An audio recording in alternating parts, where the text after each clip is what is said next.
Hi everyone! Eto, magluto ako ng hot cake. Ayan, na-mix ko na siya guys. Ayan.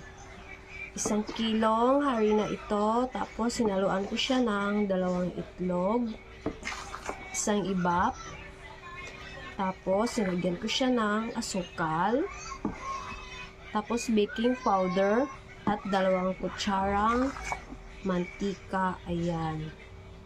Subukan nyo ito magluto guys. Masarap ito siya. Maalinamnam. Tapos, pwede na siya pang merienda natin. Ayan. Ready to cook na to siya guys. Pagkatapos ko nito, lutuin ko na siya para sa aming merienda. Thanks for watching guys. Tarang. Ayan. Ang aking hot cake.